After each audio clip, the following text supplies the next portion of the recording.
Halo sahabat Diploma Ekonomi, kembali lagi dengan kuis edukasi populer. Yuk langsung aja simak videonya. Dengan ini saya mohon izin untuk memindahkan ibu kota negara kita ke Pulau Kalimantan. Kabupaten Penajam Pasar Utara dan Kutai Kertanegara di Kalimantan Timur telah ditetapkan menjadi wilayah ibu kota baru dengan nama Nusantara. Dari sudut pandang studi tata kota, pintu utama untuk membangun sebuah kota harus dimulai dari kajian lingkungan hidup dan analisis mengenai dampak lingkungan atau AMDAL. Ada 3 poin penting yang harus dipenuhi sebagai syarat sebuah kota keberlanjutan, yaitu 1. Ketersediaan air baku, 2. Lokasi atau aksesibilitas, 3. Kondisi tanahnya. Ketiga hal ini menjadi dasar pertimbangan pembangunan infrastruktur, analisis kebencanaan, maupun ketahanan pangan. Nah, ngomongin pembangunan berkelanjutan nih, saat ini tentu aja kita lagi ada di fase pembangunan yang meliputi infrastruktur dasar, kayak akses jalan tol dan juga transportasi dasar, terus bendungan buat supplier bersih, sanitasi istana presiden dan juga rumah dinas menteri, dan beberapa hunian dan perkantoran yang diharapin mampu nampung seenggaknya 500.000 orang. Sampai tahun 2024, progres pembangunan sudah mencapai kurang lebih 80% dengan estimasi menyerap 100-200 ribu tenaga kerja.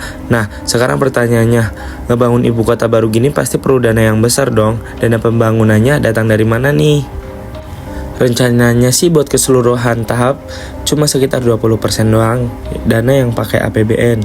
Sementara yang punya nilai ekonomis kayak jalan tol, harapannya sih bisa dapat pendanaan dari pihak lain yang jadi bentuk investasi komersial. Pemerintah sendiri udah nyiapin di beberapa skema pendanaan, kayak dari pendanaan internasional atau investor asing, BUMN, pihak swasta, dan hibah dan lain-lain. Menurut Kepala Badan Otorita IKN, Bambang Susantono, udah banyak investor yang tertarik buat mendanai. Sampai sekarang udah 142 investor besar yang lirik nih investasi ini, dan 90 diantaranya udah nyatain keseriusan gitu. Contohnya Uni Emirat Arab yang berkomitmen buat investasi sebesar 20 miliar atau setara sama 300.000 triliun rupiah. Ada juga nih beberapa perusahaan yang tertarik buat skema KPBU, khususnya buat ngebangun hunian yang targetnya mencakup 184 tower apartemen. Di antaranya ada Sumarekon, Nusantara Konsorsium, Korea Land and Housing, dan lain-lain. Sampai sekarang sih belum ada informasi detail ya terkait sumber pendanaan ibu kota baru ini.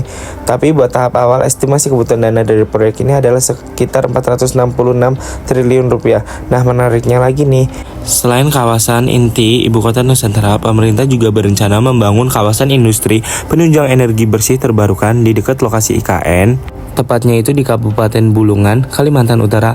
Prediksinya sih area ini direncanain bakal jadi kawasan industri energi bersih terbesar di seluruh dunia. Oke, pertanyaannya sekarang, emang kalau nanti diresmikan tanggal 17 Agustus 2024, kira-kira siapa aja sih yang bakal tinggal di IKN yang masih dalam tahap pembangunan gitu? Rencananya di tahap awal tahun 2024 ada beberapa pihak yang bakalan pindah ke sana. Yang pasti itu adalah Presiden, Wapres, dan juga keluarganya, beberapa kementerian, dan juga beberapa lembaga negara gitu. Kepindahan ini bakalan diikutin sama sekitar 17.000 ASN dari seluruh Indonesia, dan buat gedung pemerintahnya yang terlanjur ada di Jakarta rencananya bakal disewain gitu secara komersil buat ngebantu ngerjain proyek IKN. Wah, nggak kebayang ya, gedung-gedung pemerintah di Jakarta nanti bisa dipakai jadi gedung kantor atau cara komersial kayak konser, pernikahan, dan seminar.